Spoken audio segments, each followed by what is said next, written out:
This is Covenant Marriages. On this show, we believe that marriage is blissful. God's design and intention was that marriage should be beautiful and enjoyed. On today's episode, we will be exploring the topic of friendship with opposite sex in marriage. That is, you are a man and you are married, you are a husband, but your best friends are female. Or you are a woman, you are married, and your best or closest friends are male. How will your spouse handle that issue? So we're going to be going to the streets as usual. There'll be a vox pop and we'll ask people on the streets what they think about the topic. We also have a power couple coming in to discuss with us on the topic based on their experience. Exactly. So don't fast forward us, we'll be right back.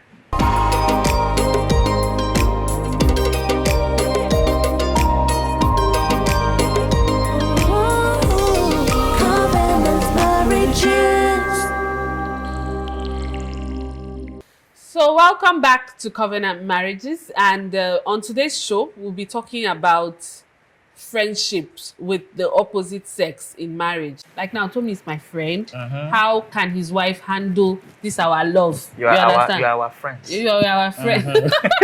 So basically, Tommy, do you have this kind of scenario? Have you come across this scenario in your 5 years where you have female friends and then it's causing friction? Yeah, even the team I work with, 90% are women. Okay. Yes, and yeah, we like to go out a lot. If you ask my wife, where's your husband? She knows where I am part-time. Sure. Yes. If I'm going somewhere to have breakfast or lunch, I'll just send her a message. This is where I am. Yes. So I think it's the best thing is just communicate about everything. I see. Okay, so today on the show, we have some guests who will be helping us with this issue. They are experienced with this issue and they are Christians. And they will talk to us, they'll talk us through how they went through this experience in the journey of marriage. So you may make these friends before you enter marriage, or you may even meet them in the course of life, you know, during the marriage. How do you handle it? Stay tuned and we'll be back with these answers very shortly.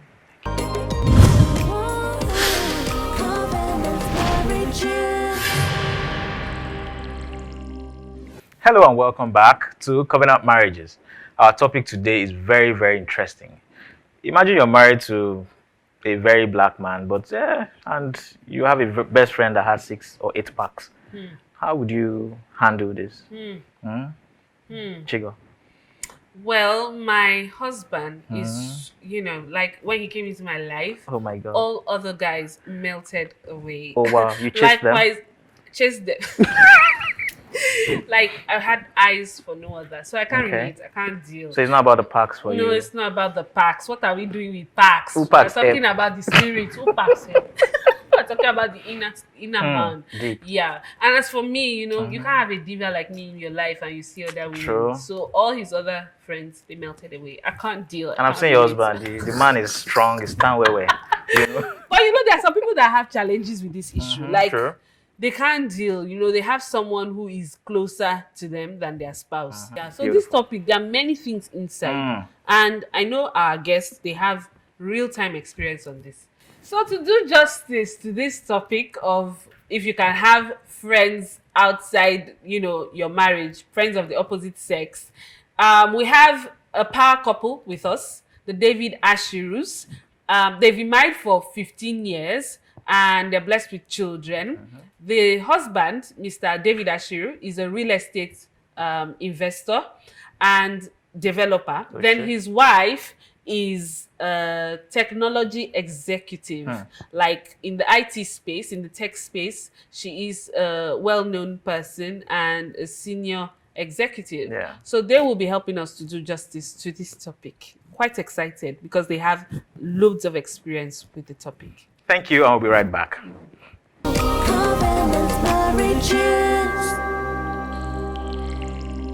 So, Mr. and Mrs. David-Ashirus, welcome to the show. We're so happy to have you here.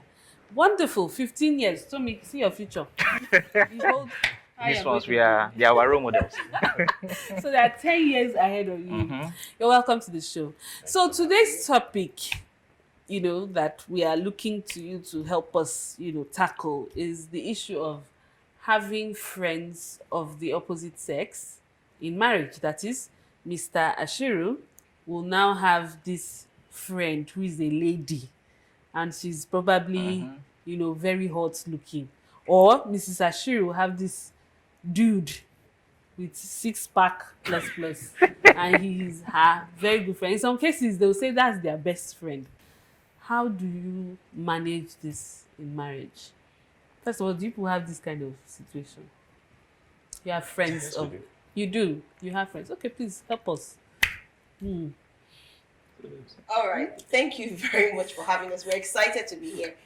Um, Having friends of the opposite sex, I think it's inevitable because when you look at a friend, who's a friend? A friend is someone you trust, someone who has your back, someone you have like interests with.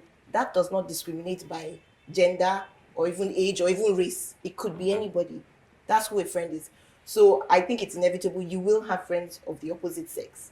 How you handle that and what you do and the boundaries that you set, I believe, is what is important. So I hear you saying you should set boundaries. Yes, You- definitely. Okay, so in managing it, you should have boundaries, some level of, there's some friends they just show up at your house, and how do you manage that?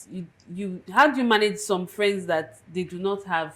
So probably you met the person before you met Before you got married, Yes, you have this friend before you got married, and then you are so close. In fact, it is that friend that convinced you or To go helped with your you husband. to Yeah. take the decision to marry your spouse. So where do you start to set the boundaries? Give us practical examples if you can. Interesting. Okay, I had a lot of female friends before I got married. Oh shit. Still being naughty. And when I got married, before we got married, she knew I had a lot of female friends. But at the point of getting married, some things need to change. It wasn't right after being married to have friends that I'm calling at all kinds of hours of the night. I had to be sensitive to her as one, my partner, and actually supposed to be my best friend. For a while, I never called her my best friend. I used to call her, "You are my true friend," because I felt I had a best friend out there, but she was my true friend. But with time, I realized the notion was wrong. Your spouse is supposed to be not just your best friend, your true friend. At times, I actually say, in my own case, your only friend, the person that can look at you straight in the face and say, "You're doing it wrong, you're getting it wrong." Boundaries would have to come in. Good friends, real friends, would understand the need for those boundaries. True friends will understand that you just don't say, what is it? This is now because you are married, we can't even call you anymore. They won't put your marriage under that microscope. They will understand that, look, it's a different world now. It's no longer David that they knew in school or David that they knew when they started working. So they will It's understand the now- boundaries. They would understand the boundaries. Okay. But you have to be very clear what the boundaries are. I think I picked something from you. You said you had a best friend, and then with time, your wife. How did you make that transition? Like really practically. Trust is earned, they say. And the reality is, in my wife, I found someone that earned trust very quickly. Initially, when we got married, I used to say things like, "I can't share this with you because you won't be able to handle it." But that was me projecting me on her. But over time, I found I could actually trust her. I could say to her that, "Look, I feel this way about that person," without thinking she's going to be like, man of God, you feel I'm a man. Let's start before we say the man of God. But over time, I could confide in her my weaknesses. I could confide in her my fears. I could confide in her my concerns. Okay. And what that did is actually got us closer. So nowadays, there's hardly anything I don't tell her. Okay. Hardly anything. So how long did it take you to earn that trust? So is there a formula, when you are married, 2-3 years, you earn this, 5 years, you earn the trust? How did it? Your question is, how long did it take me to earn that trust? Yes. No, how long did it take her to yes. earn And your mhm, trust? Your trust. And then what role, on the back of that, I'd like to ask what role you played, because I think it's a choice in transiting from that, because you were telling her, I take it that you were telling her more and telling the other person less with time because she was earning your trust. So I don't know if you could throw light on. Okay, let me backtrack a bit. Okay. So we married over 15 years now, and then the social media, so to say, we had was Yahoo Messenger. Now I've had friends that we had each other or chatting each other up on Yahoo Messenger. That was the mode of communication. So for me, issues started coming up when my wife walks into the room and I change what I'm doing on Yahoo Messenger, or I change who I'm chatting with on Yahoo Messenger, or I close a window of the last chat I had with somebody on Yahoo Messenger. Or you clear it. Now, or clear it. Now, not because she was nosy, not because she was coming to say, what are you doing? But there was a check within you that said, should she read this? Would she be happy if she saw this? So in terms of earning or earning that trust, earlier on in marriage, we had some, what I would call personal skeletons that jumped out of the wardrobe. And they literally jumped out. And, you know, her maturity in handling it was what actually got me opening up to her. There were things being discovered. And I clearly remember her saying to me then that, but I asked you all these things before marriage. You told me this, you told me that, you told me that. Why did you tell me about this? And my normal is like, oh, I didn't think you could handle it. Which was strange. These were things that happened before we got married. But I still hid on that day. I don't think you could handle it.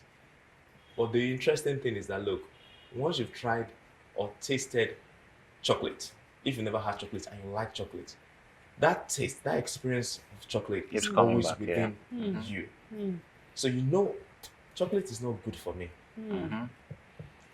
But that first experience of, oh, chocolate is nice, doesn't go away from you. It becomes a bad habit. But one thing she did over time is gave me the room required to become me, to become open, to become truthful.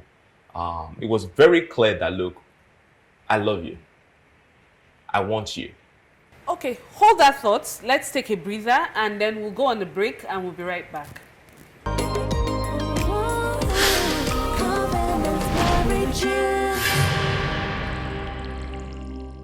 Hello and welcome back to Covenant Marriages. Right about now, we have the David-Ashirus in house, and we've learned how skillful Mrs. David-Ashirus has been. So join us as we continue on this journey. Thank you. Okay, wow. So yeah. So while you were talking, I just figured how skillful your wife is in handling chocolate. Yeah, because that's a very, very skillful thing to do. So what are the skills you think one should have in handling things like this and in earning the trust of your spouse? Yes, advise somebody watching. Wow. Well, because this is in hindsight, so I really didn't go in with any skills. Okay. So I can't boast that I had particular skills. But I think when you look at it, when you love someone, you really want to know them. You like them. True. You're interested in their well-being, and so that's not just the good, it's also the bad. And with marriage, it's not just the love, there is a sense of responsibility, commitment. True. And when you commit to something, you need to know that you have committed to it. And I think that commitment is one of the things that made me, ready to take the good, the bad, the ugly, and the one awesome. we no get me. So that really is it. So it wasn't any particular skill, it was just that love and commitment. So basically, you earn the trust. You must earn the trust of your partner, your spouse, and you must demonstrate commitment that you're all in, unconditionally. You are all in. And your spouse has a way of picking that up and seeing it and wanting to dive in more and more. The more you give, the more you receive. And we have, at the end of the day, beautiful, hot chocolate. So we share learning. Let me add something about friends, becoming friends. Friendship is built, you need time. So if you think about the friends you have, let's not even talk about your spouse, you spend time together or you talk or chat. So you have to be ready to invest in that to actually make your spouse your friend. So you have friends of the opposite sex, but if you're spending more time with those people, then those friendships will grow stronger than the ones that you have with your spouse. So there is deliberate, effort in putting time into it so that you guys can actually really become friends. That's important. So we Okay. must be intentional about it. Yeah, then I also want to ask, so I'm sure there are some do's and don'ts with opposite sex. Like, I mean, as a married person, you cannot call the opposite sex from maybe like 10, I believe. You shouldn't. So there are some rules like From that 60 and aha, one, you see? stay So there are your some rules like that are not clear-cut rules, but, just for someone to get a sense of, okay, these are the things I believe I shouldn't do, just so that people can understand and, get a sense of what they should do. Because not everybody has the Yes. same orientation or Exactly. background. Some people 12 midnight. Not it's our Eh, house. it's our friend, It's you know. our friend. Probably from my perspective, I think, Tommy, you mentioned one of the key things. Okay. Boundaries around when you call. I think it's not right for you to have your wife beside you and you're calling a friend and that person is taking your attention at that particular point in time. I think another thing that I learned, which actually from personal experience is, okay, I said I had a lot of female friends as a single person, so I could buy anything for any of my friends when I was single. But interactively, what happened is when we got married, I tried to continue buying those things for my female friends. And then, she's smiling because I realized that she knows where I was going to. And so we had this trip, we traveled abroad. We traveled to holiday.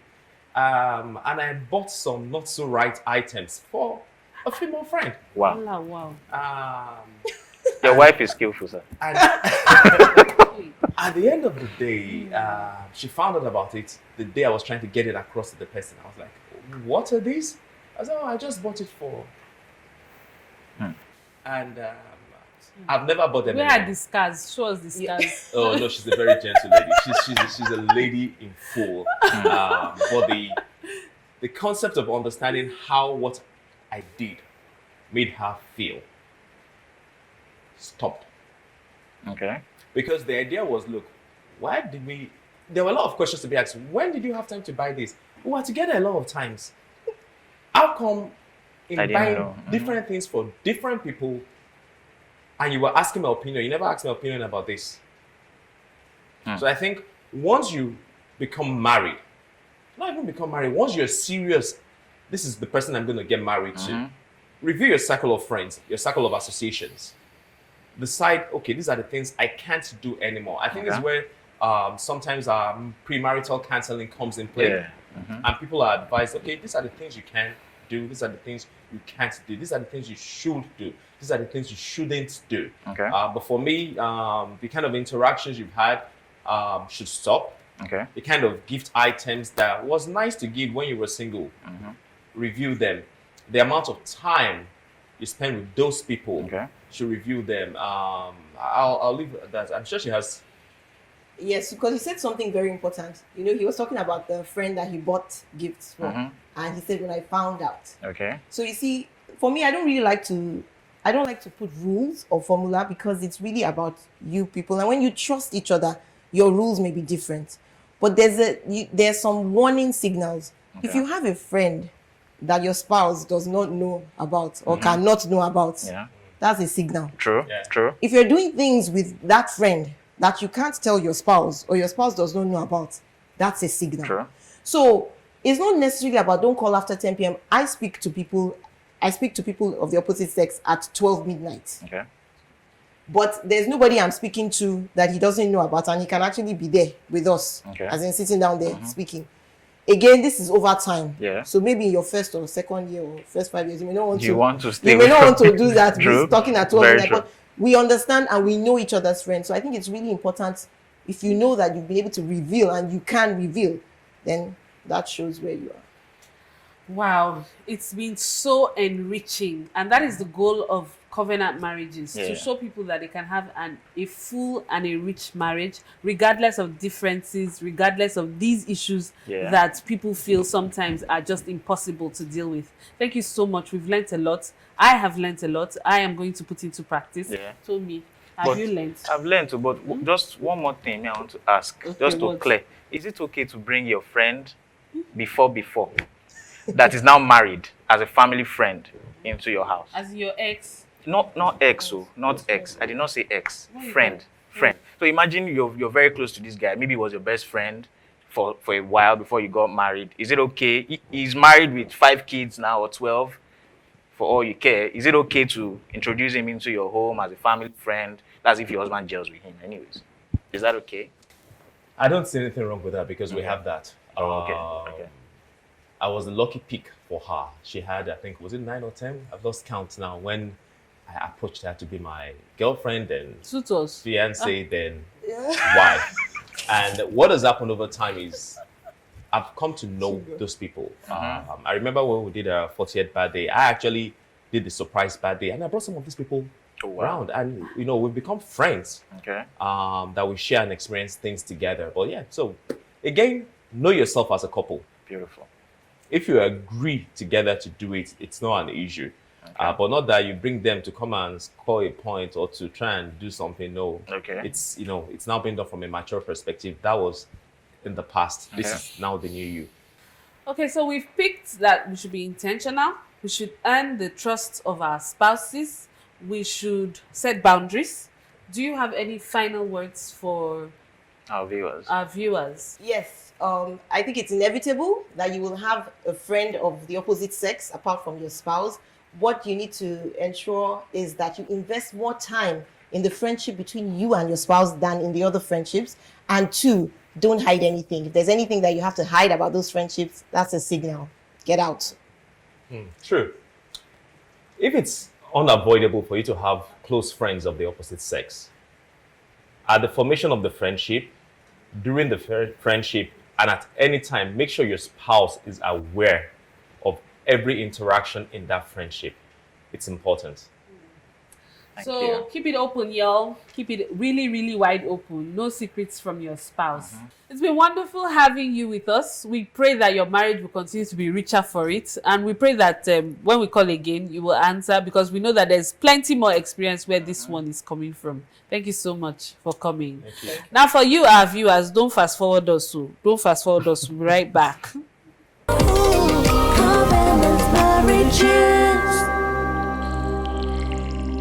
Okay, in my opinion, from experience, I feel like when it comes to marriage, the closeness with the opposite sex is something that I would strongly discourage. If I'm going to have a close friend, my husband must be aware of that kind of relationship, must understand the history of that relationship. And I think the closest male friend to me has to be a family member, a cousin. My close male friends are actually his friends. So I try as much as possible to keep a healthy distance, that's the word, healthy distance with close male friends. But I don't really have friends. He's my best friend, so. Okay, for me, I just think there should be a definition, so friendship, every friendship, there's a definition. So why are we friends? What are we friends for? Is it business? Is it pleasure? Is it to pray? No, there should just be a definition, basically. So this person is your friend. Okay, we come together to pray, not sharing gist that's happening in the marriage and all of that. But yeah, there should just be a definition. That's what I would say. All right, thank you.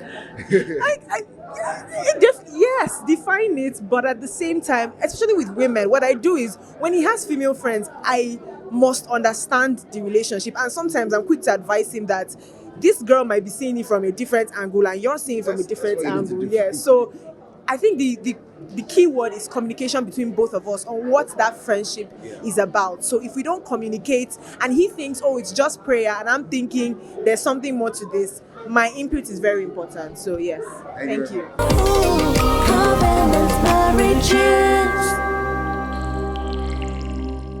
Hi guys, and welcome back to this amazing show. Wow, we could hear what David-Ashirus talked about. So men out there, be careful when you're buying designer bags and shoes for other women out there and your wife doesn't know about it. Chigo, what do you think? I'm just imagining what I would do to my husband if I find out that he bought something Love is private. forgiving now. Love is what? forgiving. Love is what? Private. If that's something private, it's not sure about that man was talking about too. For somebody that is not me. Dr. Edebi, you know what's up. Like us on Facebook, follow us on Instagram, subscribe to YouTube, and follow us on Twitter so you can catch up with us and what's happening, all the latest information from us. It's been wonderful bringing you this show. Remember to be doers and not just hearers only. Bye-bye. Bye.